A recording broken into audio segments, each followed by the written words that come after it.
सकाळी सकाळी एवढी जास्त थंडी पडते आणि हे धुकं, आता तुम्हाला हे बघायला खूप छान वाटत असेल, पण या थंडीमुळे ना सगळ्यांची हवा टाईट झाली.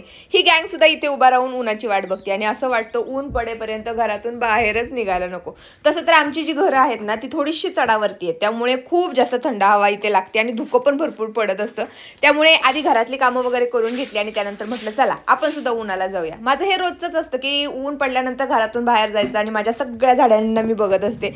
जी फळांची झाडं आहेत ना मी लावलेली, ती सगळी झाडं आज मी तुम्हाला दाखवते. तर इथे आहे पपईचं झाड आणि मी तुम्हाला म्हटलं होतं, पण या पपईला ना खूप दिवसातून आता पपई लागल्यात आणि भरपूर साऱ्या पपई लागल्यात.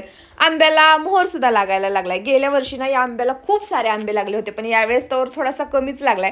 कोण कोण आंब्यांची वाट बघताय मला कमेंट करून नक्की सांगा. माझ्याकडे 2 झाड आहेत, हे एक आहे आणि मध्ये आहे पपईचं. तिकडे नारळ आहेत. इकडे आणखी एक पपईचं झाड आहे, पण त्याला काही पपई लागत नाहीत. इकडे लावलंय मी ड्रॅगन फ्रूट आणि आणखी एक मस्त झाड मी तुम्हाला दाखवते.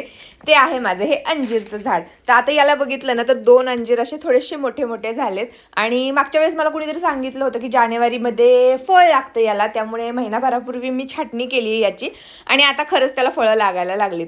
गेल्या सीझनमध्ये आम्ही एवढे याचे अंजीर खाल्लेत ना आणि खरंच हे अंजीर खूप जास्त गोड आहेत. इकडे मी अननस लावलंय, तुम्हाला मी दाखवलं होतं लावलेलं आणि ते आता वाढायला सुरुवात पण झाली आहे. त्याच शेजारी इथे माझं चिक्कूचं झाड आहे आणि चिक्कूच्या पलीकडे माझं हे सीताफळाचं झाड आहे. आता याला काय झालंय माहिती नाही. इकडे आहे मोसंबीचं झाड आणि इकडे आहे लिंबुणीची सुद्धा पानाची गळती आता सध्या सुरू आहे आणि आणखी एक अननसाचं झाड मी या कुंडीमध्ये लावलंय. तुम्हाला झाडं लावायला आवडतात का मला कमेंट करून नक्की सांगा. चला भेटूया नेक्स्ट व्लॉगमध्ये, तोपर्यंत बाय.